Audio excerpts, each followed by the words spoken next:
चलते हैं भगवान पार्श्वनाथ के श्री चरणों में नमस्कार करते हुए आचार्य भगवंत शुभचंद्र स्वामी परम पूज्य आचार्य गुरुवर के लिए हृदय रूपी वेदी पर स्थापित करके जिनवाणी के भावों को समझने का और अपने ज्ञान के द्वारा उसे बताने का प्रयास और पुरुषार्थ हम यहाँ पर कर रहे हैं। गुरु चरणों में नमस्कार करते हैं। हे गुरुवर, आप आकर के इस धर्म सभा को संबोधन प्रदान करिए। नमस्तु भगवान। यहाँ पर विषय चल रहा था अपना कि अभय कुमार को केवल ज्ञान,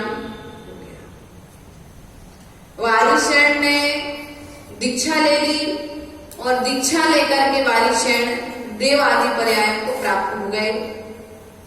इसके पश्चात विषय निकला था कुड़ेक का राज्याभिषेक अर्थात राजा बनाया जाना।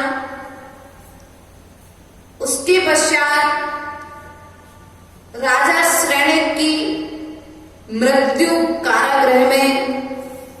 इसके पश्चात विषय आया रानी चेलना का वैराग। रानी चेलना को अब संसार से वैराग आ रहा है। उसे अब राजमहल में सुख नहीं मिल रहा है। राजा की रानी है, क्या कमी होगी?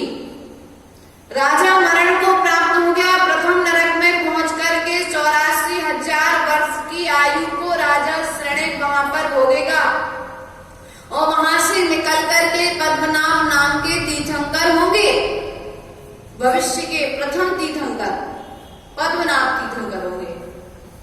तो जब राजा श्रेणिक का मरण हो गया तो रानी चेलना नाना तरह से रुदन करने के पश्चात अब आत्मबोध को प्राप्त हो गई। कहीं दर्पण देख विरक्ति, कहीं मृतक देख वैरागी, बिन कारण दीक्षा लेता वह पूर्व जन्म का त्यागी। मेरे ग्रंथ साधु हैं इतने, सद्गुणों से सद सकता है। संसार में रहकर प्राणी संसार को तज सकता है।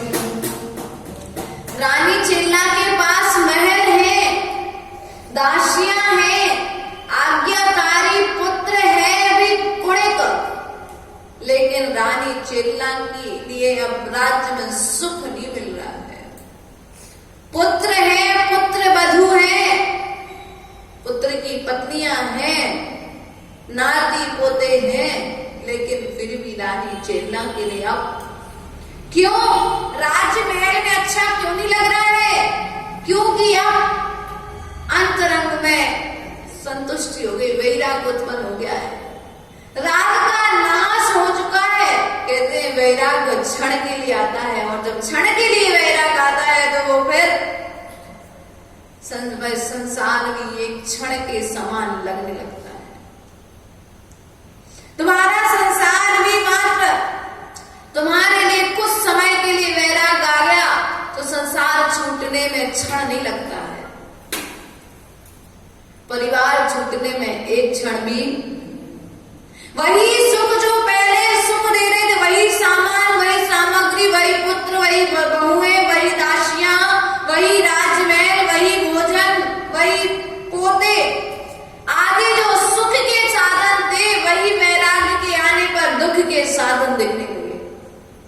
वही गहने जिसे पहन करके रानी चेलना प्रसन्न होती थी, अब वही गहने लोहे के आभूषण के समान लगने लगे। वैराग उत्पन्न हो गया, वह भी भारी लगने लगे। ऐसा लगने लगा जैसे कुली दूसरे का सामान ढो करके पैसा कमाता है, उसी प्रकार से व्यक्ति संसार में रह करके परिवार को ढो रहा है। उससे ऐसा अनुभव हो रहा है, वैराग आ रहा है, उसे ऐसा लग रहा है कि मैं परिवार को अब ढो रहा हूं, ढो रही हूं। नाना तरह से विचार करे। वही दासियां जो रानी चेलना की सेवा में रहती थी, वह दासियां भी अब उसे अच्छी नहीं लग रही हैं। वह स्वादिष्ट भोजन, 56 प्रकार का भोजन भी अब स्वादिष्ट नहीं लग रहा है उसे। अब उसे वह मार्ग अच्छा लग रहा है जिस मार्ग पर चलने से वह आत्मा की ओर अभिमुख हो रही है। विचार करना है। वैराग आने पर जीव की ऐसी ही दशा होती है। जो माता पिता पहले मित्र लगते थे वही शत्रु के समान लगने लगते हैं। क्यों? वे मोक्ष मार्ग से रोकते हैं, वे संसार मार्ग की प्रेरणा देते हैं, लेकिन उतने समय के लिए शत्रु लगते हैं। बस जब मोक्ष मार्ग अपना लक्ष्य पूरा हो जाता तो जैसे तुम वैसे माता पिता, जैसे सामान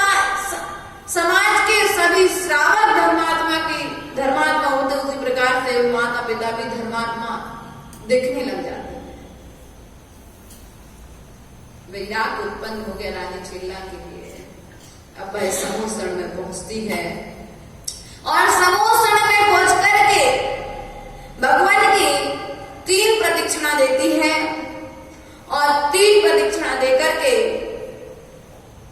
भगवान की स्तुति करती है, पूजा करती है, नमस्कार करती है और यति धर्म का व्याख्यान सुनकर के आरिका चंदना माता जी के पास में जाकर के पास में गई और क्या किया उसने? दीक्षा को, आरिका को, व्रतों को बहुत सारी रानियों के साथ ग्रहण कर लिया। चंदना की रानी चंदना कौन थी? चेल्ला की कौन थी? पुत्री किसकी थी? राजा। कितनी पुत्रियां थी?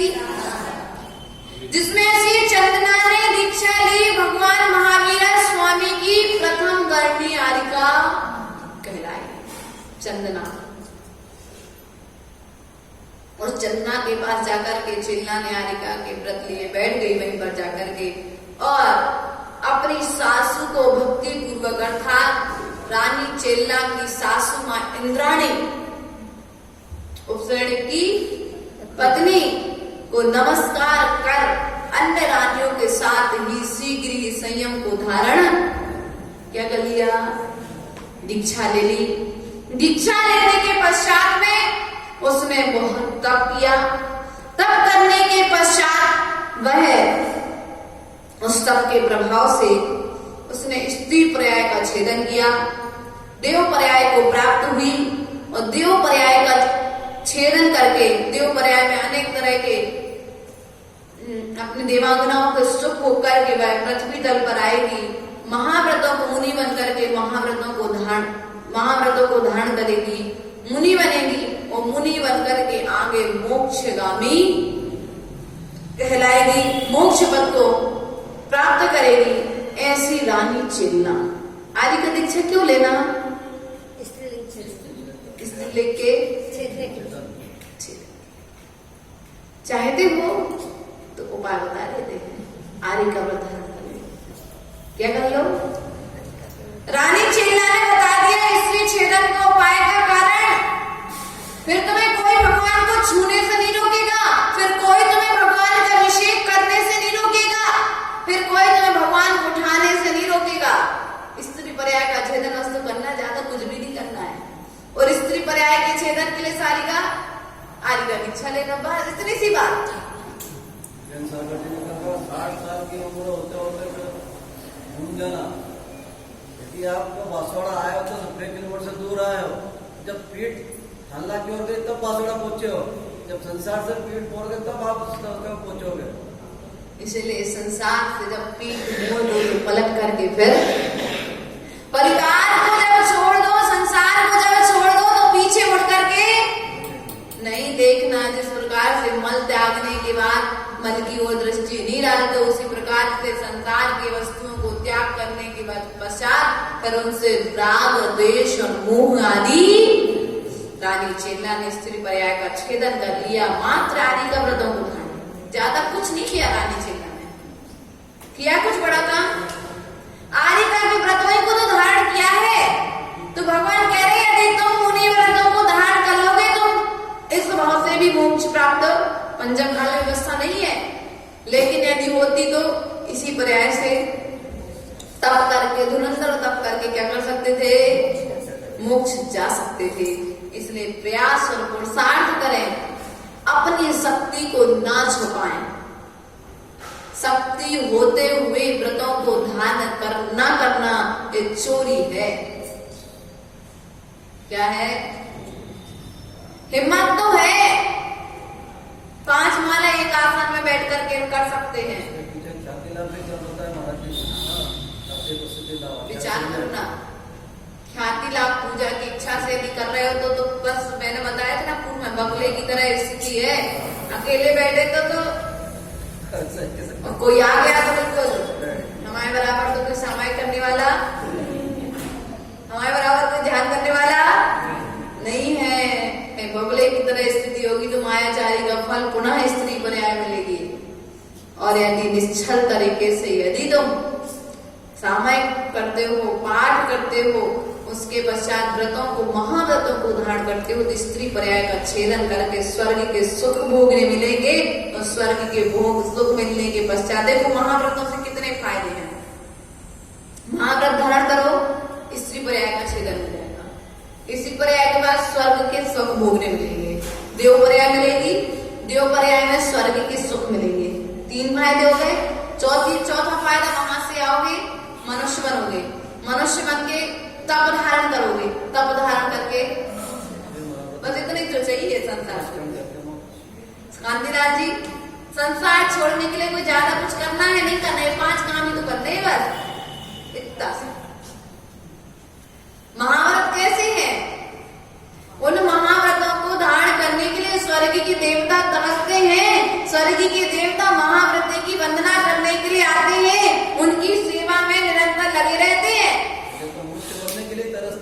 वे तो मनुष्य बनने के लिए तरस रहे स्वर्ग के देवता, तो मनुष्य पर्याय मिली, इसका फायदा नहीं उठा पा रहे भैया। रानी चेल्ला को वैराग आ चुका है, वह देव पर्याय को प्राप्त हो चुकी है, आगे आकर के मुनि पद धारण करेगी, मुनि बनकर के वह मोक्ष जाएगी। यहाँ पर राजा श्रेणी ने अपने आयु का अंत कर लिया है। मनुष्य पर्याय की तलवार पर उसने अपने धड़ को रख करके, गर्दन को रख करके अपना आत्मघात करके मरण कर लिया है। कुड़ेक को देख करके, कुड़ेक मुझे पुनः मारने के लिए आ रहे हैं, ऐसा विचार करके, इसलिए भैया अपनी सोच को विराम दो। क्या दो? बिना सोचे समझे कोई भी निर्णय मत करो। यदि थोड़ा सा कुड़ेक को पास में आने देते, प्रत्येक जीव की परिणति हर समय एक सी नहीं होती है क्या? परिणामों के परिवर्तन होने में समय लगता है, लेकिन परिणाम परिवर्तित हो जाते हैं। कुड़ेक के भी परिणाम परिवर्तित हो गए। उसके मन में दया भाव आ गया कि मैं अपने पिता के साथ इतना गलत व्यवहार कर रहा हूँ। वह तत्काल जाकर के सोचता है कि चलो मैं खुद ही अपने पिता को वापस लेकर के आऊंगा। लेकिन राजा शरणक इतनी यातनाएं सहन कर चुके थे कि उन्हें लगा कि अब सहन नहीं होगा, इसके हाथ से यातनाएं सहन करना से अच्छा है कि मैं स्वयं ही अपने आप को, मरण को, नरक गति का बंध किया था। सहायक समय दृष्टि था, लेकिन फिर भी नरक गति का बंध किया था, तो पाप कर्म तो उदय में चलेगा ना, इसलिए परिणाम वैसे बन गए। उसने तलवार पर अपना सिर रख के अपना मरण किया।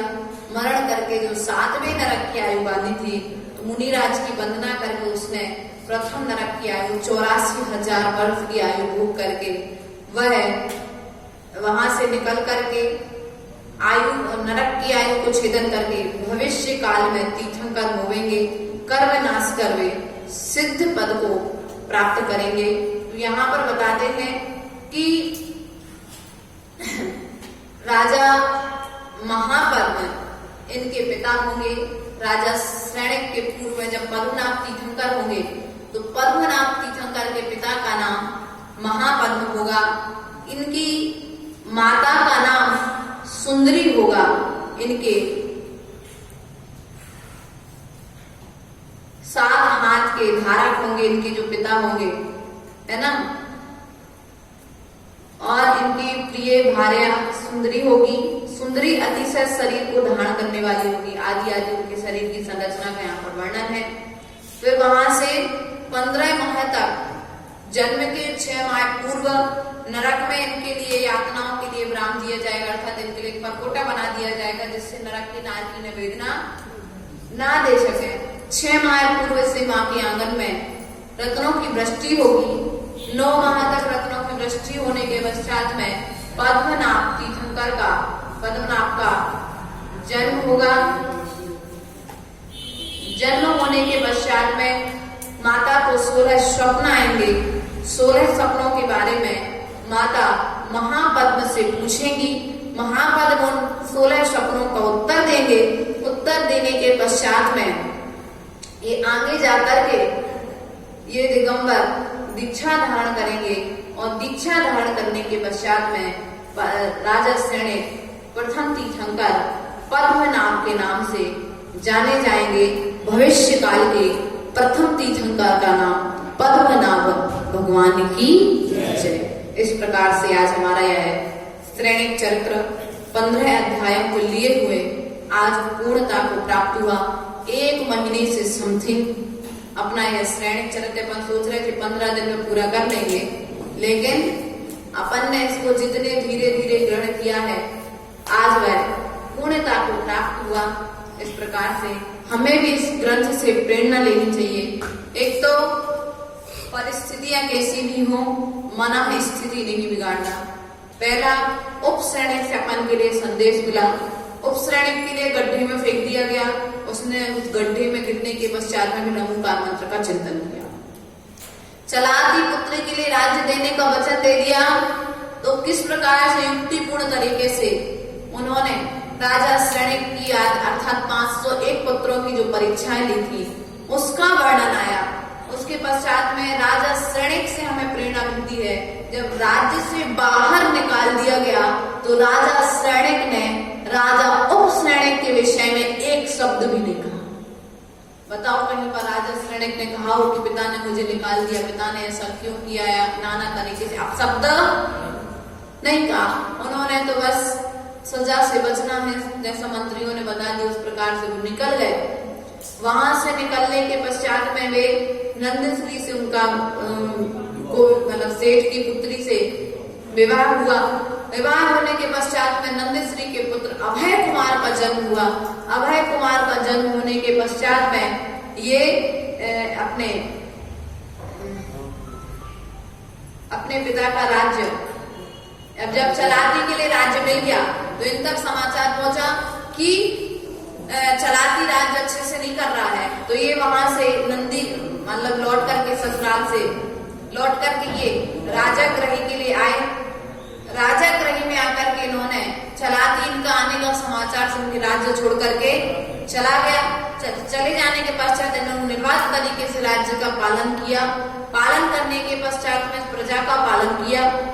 उसके पश्चात में वहां से नंदश्री और सेठ के लिए जब समाचार मिला कि इनके लिए राज्य वापस मिल गया है, तो वे पुनः राज्य के लिए वापस आए। तो अभय कुमार नंदीग्राम में रुक गए। तो इनके मन में विचार आया कि नंदीग्राम के ब्राह्मणों ने हमारे लिए पानी नहीं दिया था, तो हमें बदला लेना है। वो परीक्षाएं भी बहुत अच्छा एक प्रसंग तर्क लेकर के वहां पर आई। एक रोचक